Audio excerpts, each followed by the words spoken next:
sommes réunis dans un cadre un peu exceptionnel puisque j'aurais aimé qu'on puisse faire, comme tous les ans, une belle assemblée générale avec tous nos salariés. Les conditions sanitaires ne le permettent pas. Néanmoins, ce que je vous propose, c'est qu'on passe un bon moment. Un bon moment pour cette période de fête, et c'est important pendant les fêtes qu'on prenne un bon moment, et ce, autour d'un certain nombre de plats. Les plats que nous faisons désormais dans la coopérative, n'est-ce pas Leïla? Tu nous as préparé quelques petites commandes. Tout à fait. Alors, vous allez voir un certain nombre de surprises tout au long du repas qui ont été concoctées voilà, spécialement pour vous et pour ce repas de fête. Un menu vraiment autour des produits Artéris et voilà, j'espère que vous allez pouvoir vous régaler. Alors, qu'est-ce que tu nous as prévu, Leïla? Alors, évidemment, vous voyez, on va commencer par le foie gras. On approche des fêtes, donc plusieurs surprises là dans cette petite ardoise. D'abord, un foie gras Larocque, un foie gras au chocolat. Voilà, vous allez pouvoir le déguster. C'est celui qui est au milieu, voilà, exactement. Ah oui. Chocolat. Chocolat. Autour, vous avez un foie gras qui vient de Secret d'Éleveur, donc qui est IGP Sud-Ouest, qui est un foie gras qui est cuisiné au 5B. Voilà, donc un petit peu plus classique. Et puis en dessous, le pain que vous voyez là, c'est un pain de la Minutie, donc qui fait aussi partie du groupe Artéris, bien naturellement. Et devant vous, vous pouvez déjà vous servir et déguster. C'est notre fameuse bière Espigale, qui là est une bière rousse, voilà, qui va s'accommoder parfaitement avec le foie gras. Je vois que Bénédicte commence à se servir et je vais faire pareil. Ça a l'air franchement bon. Allez, ben bon appétit, hein.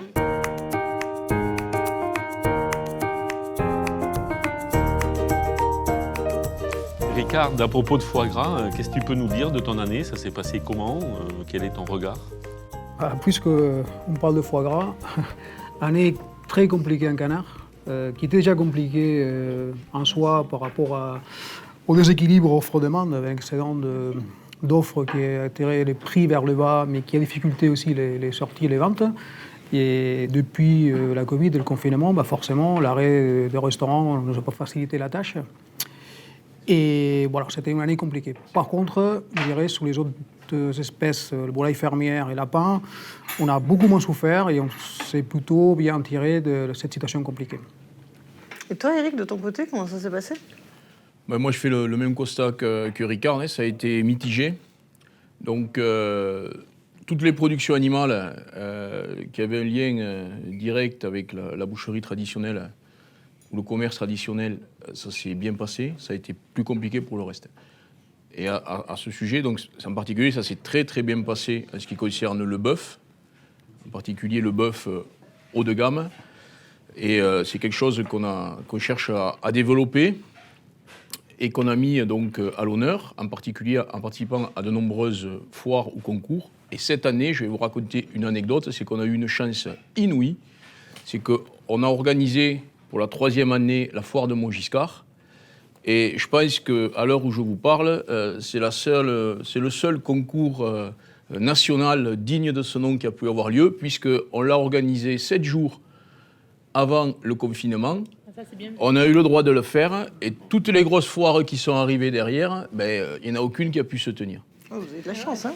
Voilà. Et donc nous, ça, c'est quelque chose de très important, parce qu'en plus, on a pu renouveler tout ça à l'automne avec les faire venir donc, chez nous lors d'une foire privée des acheteurs nationaux. Acheteurs nationaux, donc enseigne nationale, Patrice, les gens d'SVA en particulier, de chez Bigard, plus toute la boucherie traditionnelle locale. Donc ça a très très bien fonctionné. Et surtout, oui, c'est là où je voulais en venir, hein, vous me connaissez un petit peu.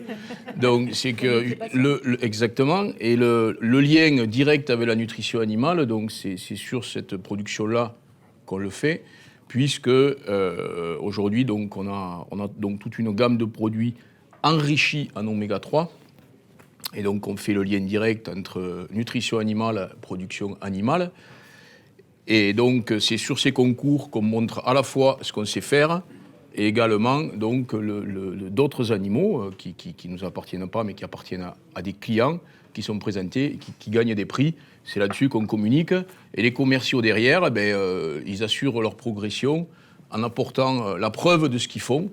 Et c'est quelque chose de très important qu'on développe et qu'on va continuer de développer. Dis-nous, Leïla. Eh bien, Il y a des oméga 3 dans notre terrine? alors, des oméga 3, je ne sais pas. Par contre, c'est une terrine de campagne, secret d'éleveur à nouveau, et c'est une terrine de porc.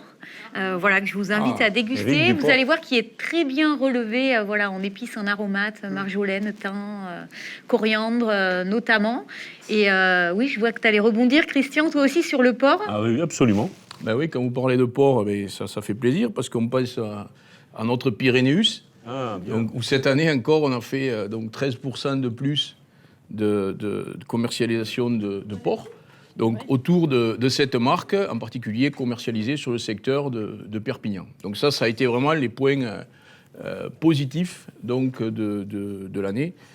Et il y a eu d'autres productions, par contre, où ça a été un peu plus compliqué, en particulier avec l'approche du confinement, ou lors du confinement, donc sur les semaines 12, 13, 14, en particulier sur l'ovin, où là, sur ces semaines-là, donc même si on s'est rattrapé par la suite, sur ces semaines-là, donc les prix ont considérablement chuté. Et on a eu du mal à retrouver les prix qui auraient dû être ce qu'ils auraient dû être donc, si on n'avait pas eu cette crise. Et donc ça nous a quand même coûté pas mal d'argent pour terminer notre campagne. Et toi, à Paris, dans les À, transformations à animales? Paris, nous, ça a été compliqué, comme vous le savez tous, puisque quand on a appris le confinement étant lié à la restauration de prêt à travers notre activité, ça a été très très compliqué. Donc on fait face, c'est pas simple, mais les équipes sont là. Ensuite, deuxième confinement, qui a été beaucoup plus compliqué pour le coup, parce que le premier confinement, les gens n'étaient pas vraiment ils n'étaient pas en télétravail, donc ils étaient chez eux, ils consommaient 3 fois par jour, les enfants. Donc on a réussi à générer de l'activité sur la boucherie de détail notamment, où là on a fait une belle progression. Mais bien évidemment, étant lié à la restauration, ça a été compliqué. Mais plus compliqué encore le deuxième confinement, puisque là, pour le coup, moins de repas à domicile. Et un peu, les gens, l'idée, c'est d'aller au travail, de rentrer chez soi le plus vite possible. Et le commerce de proximité n'a pas fonctionné comme on l'aurait voulu. La boucherie de détail, moins aussi. Donc plus compliqué, et puis des nouvelles qui sont pas très très bonnes, à savoir que bien évidemment les restaurants vont pas ouvrir avant le mois de janvier probablement, donc ça va être compliqué, mais on est là et voilà, on fait face. Après, il faut aussi essayer de se réinventer sur de nouveaux schémas, ce qu'on va essayer de faire bien évidemment. Mais là c'est une crise, il faut l'assumer. C'est pas très simple. Les marchés sont ouverts? Les marchés ouverts les marchés couverts ou ouverts sont ouverts. D'accord. Oui. Ce qui n'était pas le cas à un moment donné, la première fois. Premier coup, ouais. Mais c'était, si tu veux, un peu aplani par le fait que la boucherie de détail a très très bien fonctionné. Ce qui n'est pas vraiment le cas sur le deuxième confinement. Je suis d'accord. Nous, on souffre plus sur le deuxième confinement que sur le premier. Bon, on va voir. Là, les fêtes vont arriver. C'est dans un climat un peu anxiogène aussi, parce que je ne pense pas qu'on va s'éclater au niveau des ventes. Nous, axés sur l'agneau, on a des ventes de gigots programmées. On va voir comment ça va se passer. Pour l'instant, les réservations sont faites. On attend de voir un petit peu les premiers balbutiements. Là, on devrait, la semaine prochaine, probablement commencer à avoir les départs. Donc, on va voir si ça fonctionne ou pas. Mais on est un peu dans l'inconnu. Ce que je vois dans ce que vous dites, c'est que nous, dans l'agriculture, on a l'habitude de travailler sur des tendances long terme. Et là, tout à coup, depuis un an, on vit au jour le jour. Chaque jour, on s'adapte à une situation nouvelle. Pour nous, pour nos équipes, c'est totalement nouveau, quoi. Et je trouve qu'on le fait plutôt bien. Certes, ça nous coûte un peu, mais je crois que c'est un bel apprentissage pour l'avenir, parce que le rythme du monde agricole change. On a tous les jours une innovation, parce qu'une nouvelle réglementation, une nouvelle interdiction, et là, en plus, des conditions sanitaires, on n'a plus les mêmes clients, enfin... Ouais.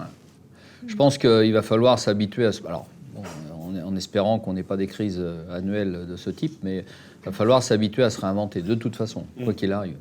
Parce qu'on a des métiers, comme tu le dis, dans l'agriculture où c'est en dents de scie constamment. Et on doit être agile, réactif et pertinent pour aller essayer de trouver d'autres marchés et surtout d'être diversifié. Si on n'est pas diversifié, on aura des soucis. Mais le mot est juste, il faut Très se clairement. réinventer. Très clairement, ouais, c'est sûr. Franchement, ouais.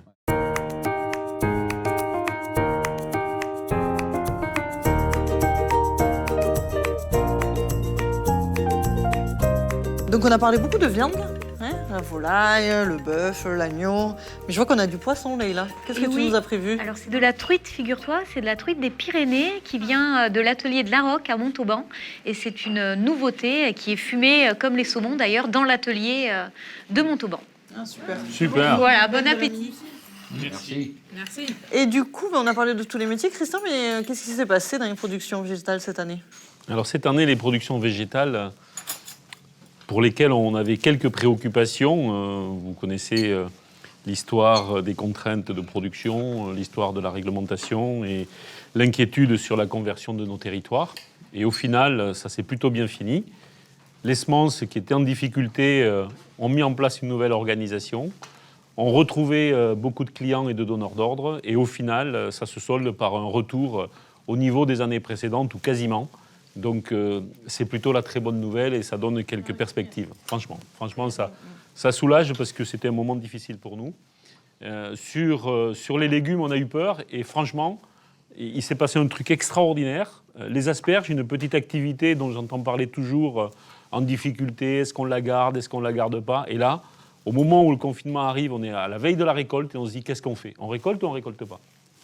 Et les équipes se sont concertées avec quelques producteurs, ils ont pris l'initiative de dire on y va. Et heureusement, on y est allé. On fait une récolte certes modeste en volume, mais dans un contexte de marché génial. Pourquoi? Parce que la distribution a considéré qu'il fallait sauver la production française. Ils ont arrêté les importations et ont fait une superbe année avec une belle rémunération pour les producteurs et des perspectives. Parce qu'en plus, après cette année-là, qui vient après une bonne année aussi en légumes, on a des producteurs qui se réintéressent à cette mutation vers de nouvelles productions de légumes. Voilà. Et sur la pro-collecte, on va dire que la collecte refait une bonne récolte, mais franchement, c'est difficile, quoi. Les prix mondiaux ne sont pas là. Il y a des territoires sur lesquels la productivité est faible, donc c'est un peu compliqué. Les équipes sont mobilisées pour travailler sur tout un tas de niches. Et enfin, la pro, pour lequel c'était vraiment pas gagné.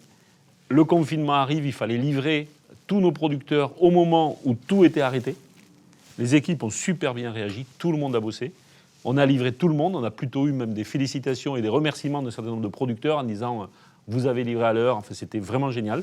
Et les résultats sont au bout, parce qu'en plus sur le plan économique, on a été au rendez-vous, on a eu quelques belles opportunités sur la vigne et franchement, moi je me réjouis de la réactivité des équipes et des perspectives que ça nous offre dans un contexte compliqué. Franchement, c'était super.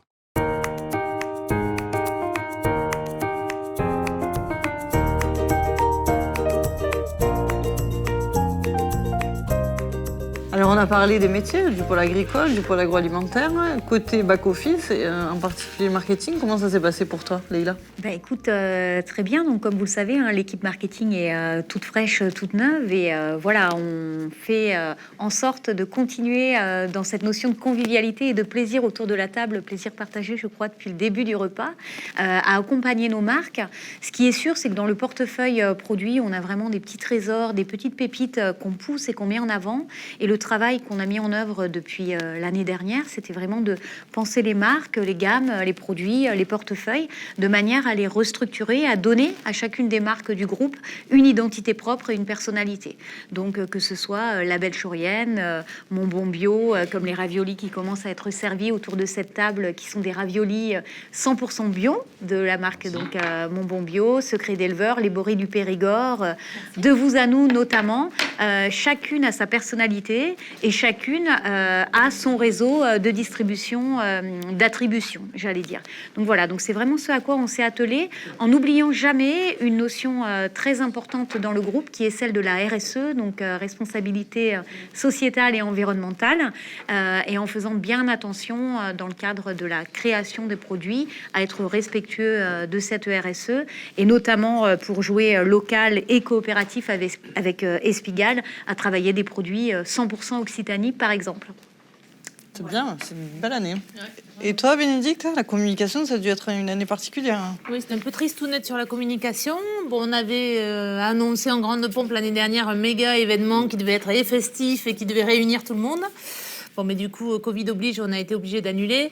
La bonne nouvelle, c'est que c'est pas annulé, c'est que c'est juste reporté. Donc, il aura lieu, mais un peu plus tard, dès lors que les conditions sanitaires se lèveront un petit peu. Sur les autres sujets, vous savez, on a les extranets qui évoluent toujours, qui arrivent toujours à évoluer avec toujours plus d'abonnés. On remplit la promesse initiale de toujours offrir à nos agriculteurs de nouveaux services.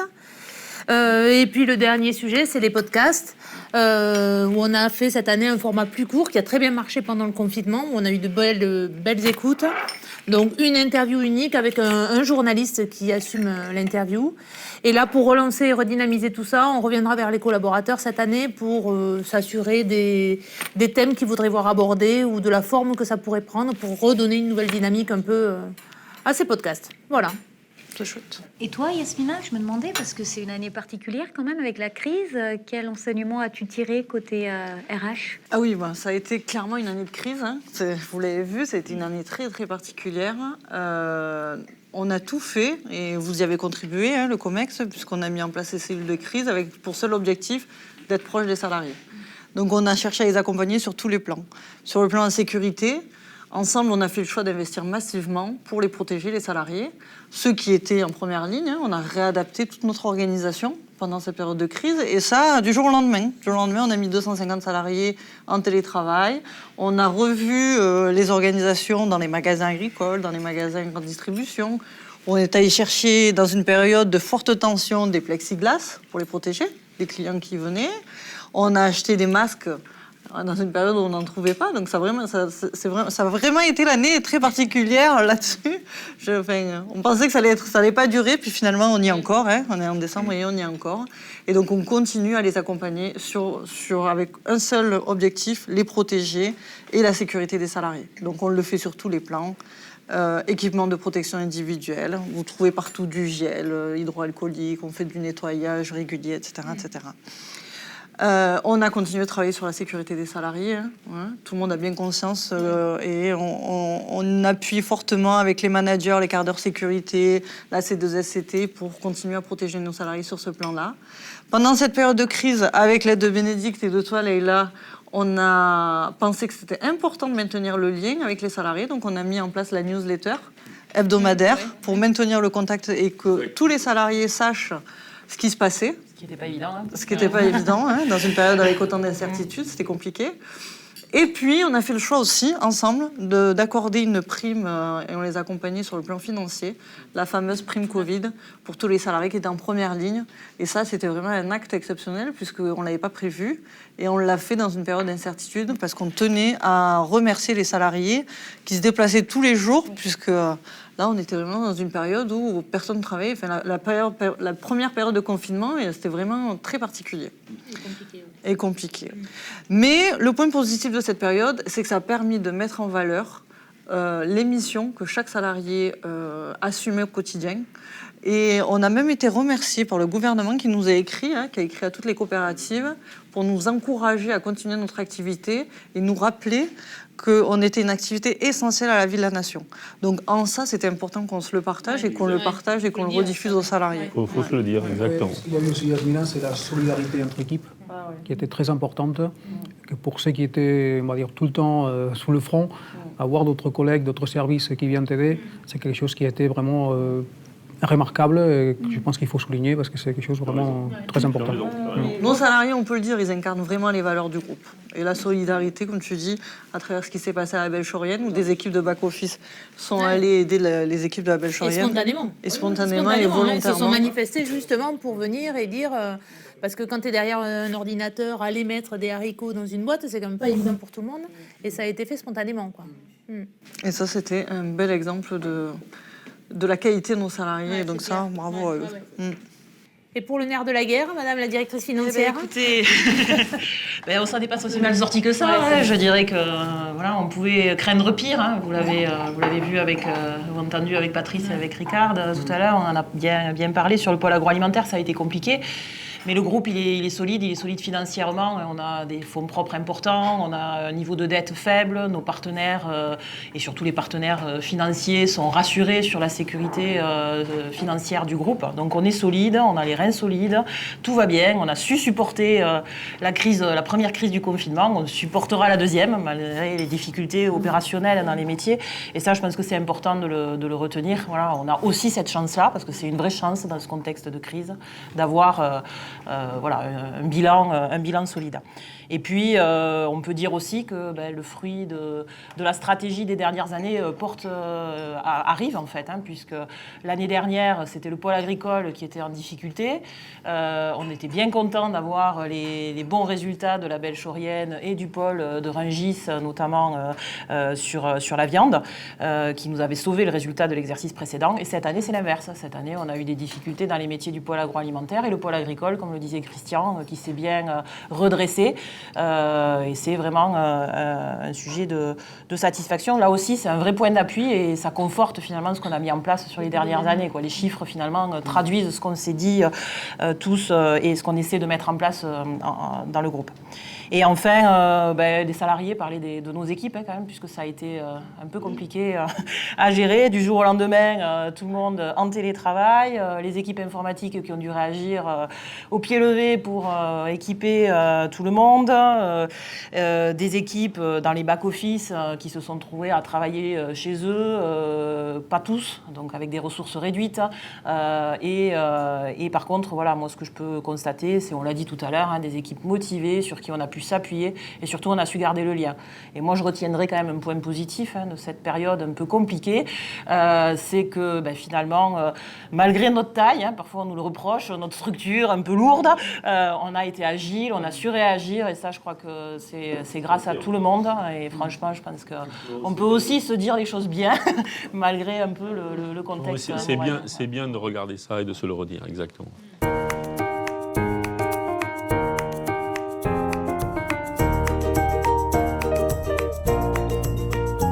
Alors Leïla, super, initiative du cassoulet, enfin, j'y croyais plus, parce que les plateaux repas du Comex de Castel, c'est moyen. Donc là, on est heureux, on va déguster enfin un bon cassoulet. Écoute, ça me fait plaisir parce que là, tu as la chance d'avoir un des fleurons de nos produits et notamment un cassoulet label Chorienne. Super. Voilà, le cassoulet label rouge label Chorienne.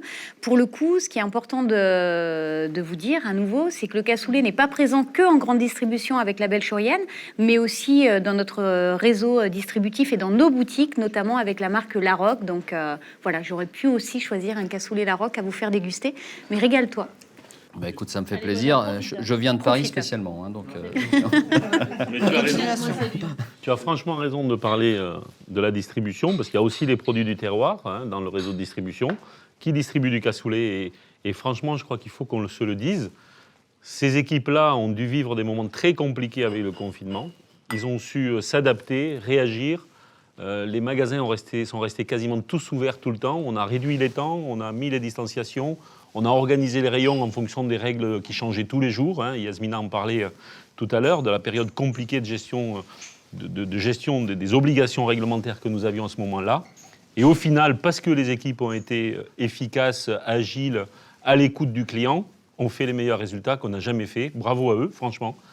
On présente cette année les meilleurs résultats de la DGP, de la direction grand public. Et c'est génial, franchement.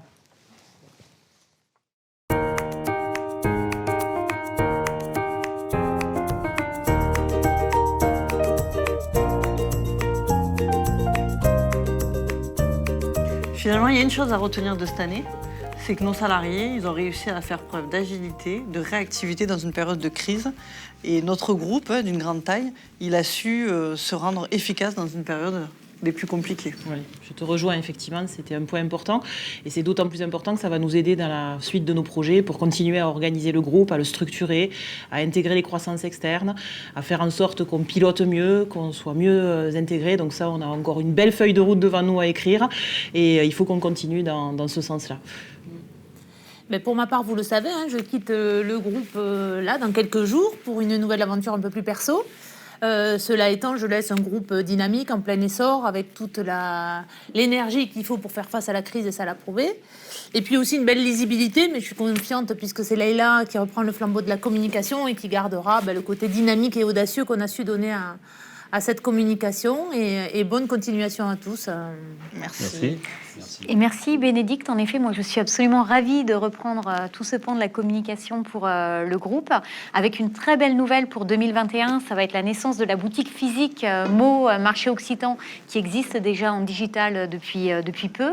Voilà, et un autre très beau projet qui s'appelle VG Dry autour de la farine de légumineuse. Ricard, peut-être tu peux nous en raconter un peu plus? Alors, c'est un projet qui va avoir lumière à partir du mois d'avril. Mais puisque tu parles de VG Dry, je dirais la bonne nouvelle de l'année, en tout cas pour ma partie, mais celle de Bénédicte aussi, vient du pôle meunerie, le Moulin Pyrénéen, où depuis le mois d'octobre, nous détenons la totalité des titres.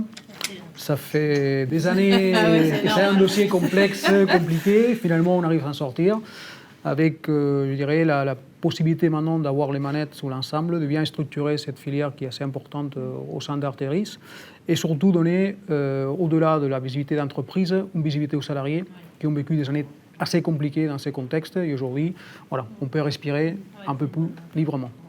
Pour ma part, je souhaite vivement qu'on retrouve de la convivialité autour d'un bon repas, puisque c'est ce qui nous a manqué quand même toute cette année, jusqu'à encore les fêtes qui vont se passer différemment de ce qu'on a pu connaître. Donc de la convivialité, du plaisir, de la consommation autour d'une bonne côte de bœuf, d'un bon gigot, qu'on saura déguster entre amis avec du plaisir. Et c'est ce qui nous a manqué pendant toute cette année.